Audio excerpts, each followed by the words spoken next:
Assalamualaikum. Are you really lonely after divorce? Or did Allah just expose the weak circle you were leaning on? Because after marriage ends, many men do one of three dangerous things. They isolate, they chase women too early, or they sit with broken men who validate their bitterness. And all three can destroy you quietly. By the end of this, you will understand why a divorced Muslim man does not need random friend first. He needs a brotherhood structure. I will show you the type of man to find, the man to avoid, and how to rebuild your circle without looking needy or weak. I'm speaking as someone who knows what it feels like when life changes, routines break, and suddenly the silence becomes loud. I'm not here as someone above you.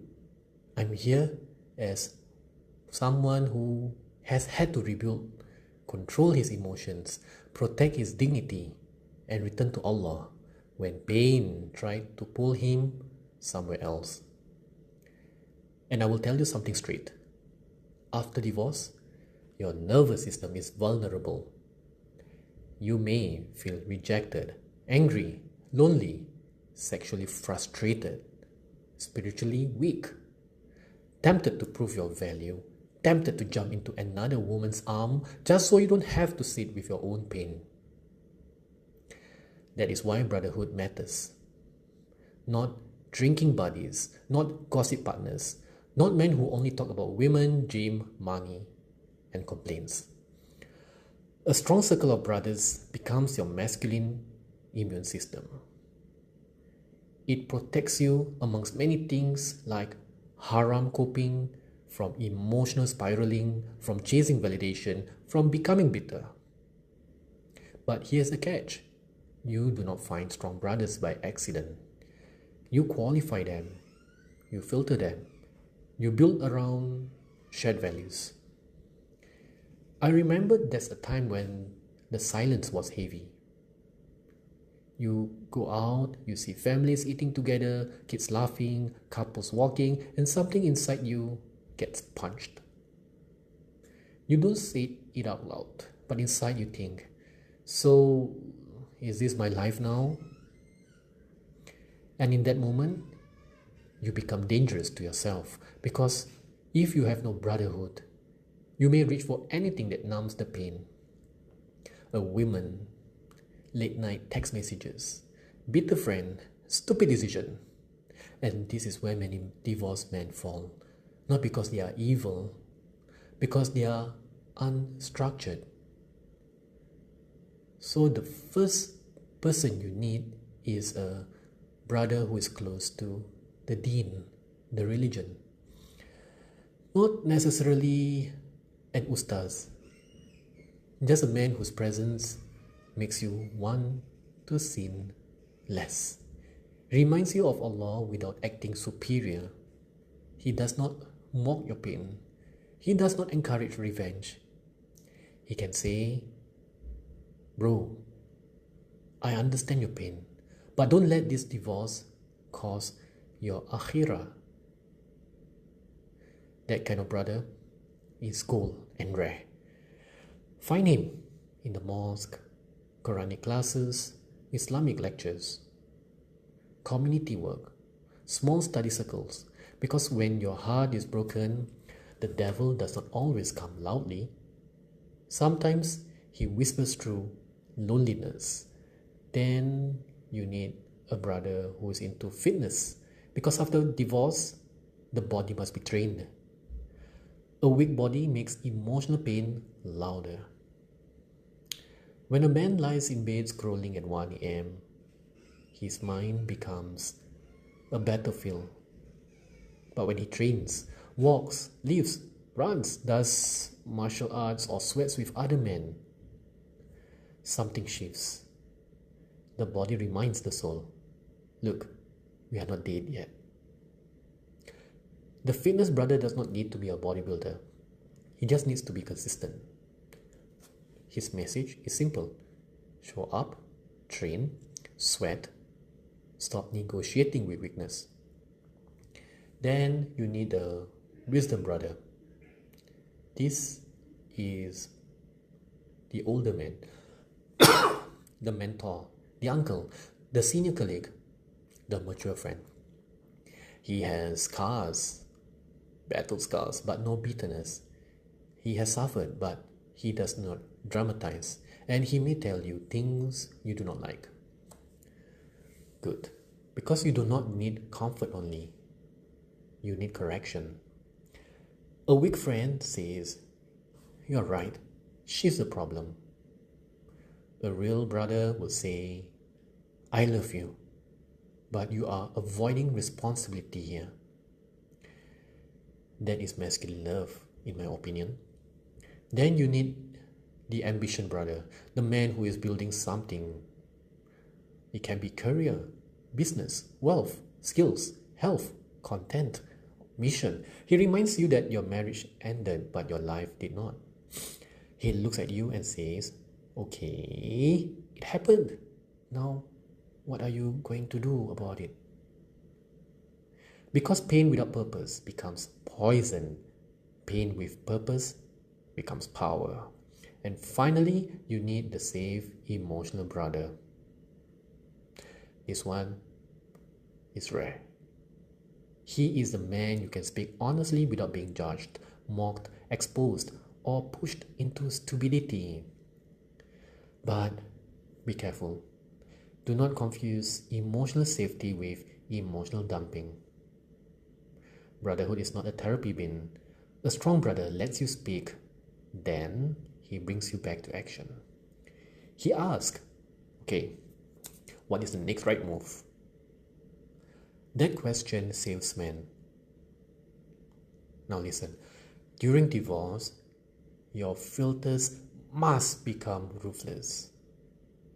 Avoid the brothers who preach bitter divorce, the man who says, "Women are all like that." It can be your dad, father, friend, brother. He may sound wise because he is wounded, but bitterness is not wisdom. It is pain wearing a fake crown. Avoid the haram brother too. The one who says, "Bro, let's go clubbing. Hey, let's download the dating app, find another woman, enjoy life." No, that is not brotherhood. That is devil using a familiar face. Next, avoid the gossip brother. He wants details. What happened? Who said what? Who was wrong? Bro, your divorce is not entertainment. Your pain is not content for another man's mouth. Next, avoid the soft excuse brother. The man who validates everything. If he never challenges you, he is not sharpening you. He is just watching you bleed. So how do you rebuild? First, stabilize yourself. Before looking for brothers, become the kind of man strong brothers respect. So for 30 days, pray on time, sleep properly, train 3 to 4 times a week, walk daily, stop stalking your ex-spouse, stop arguing unnecessarily, stop chasing women, stop oversharing with random people, and protect your work, your children, your relationship with Allah. Because broken men attract broken circles. Stable men attract stable men. Your first job is not to find brotherhood. Your first job is to become eligible for one. Then reconnect with existing good men by sending a simple message. "Salam bro, I'm trying to be intentional about surrounding myself with good men. Would be cool to catch up over coffee or after prayers." That text message is honest, grounded, and not needy. Another one. "Bro, I respect how you carry yourself. I'm trying to rebuild my life and I'm looking to stay close to men who are grounded like you. Let's catch up soon." Simple, strong, no drama. Then build around activities, not feelings. Men, they bond shoulder to shoulder, not by foxing, forcing deep talks too early. You can start gym session, go for long bicycle rides, have breakfast after Fajr prayers, go for a walk on Sunday, coffee after Friday prayers, volunteering. The emotional conversations will come naturally when trust is built. Look, brotherhood is built through repeated shared action, not one deep conversation. So here's a simple weekly system for you. 1 deen anchor, 1 physical anchor, 1 growth anchor, and 1 service anchor every month. That means every week you are around men who pray, train, build, and serve. That is how your social world gets rebuilt with structure. Not vibes, but just structure. And remember this, you do not need 20 close brothers. You need 3 to 5 serious men. Men with discipline, discretion, maturity. A shallow crowd is weaker than 3 loyal men. And before you let any man close to you, ask yourself, does this man bring me closer to Allah or further from Allah? Does he control his tongue? Does he respect marriage and family? Does he live with discipline? Can he hear the pain without turning it into drama? Does he challenge me respectfully? Would I trust this man around my daughter, wife, family, money, or reputation? That last question exposes everything. Look, controlled vulnerability is strength. Oversharing is not. Pretending is not. You can say, I'm going through a season of rebuilding. It's heavy, it's demanding, but I'm staying grounded and true.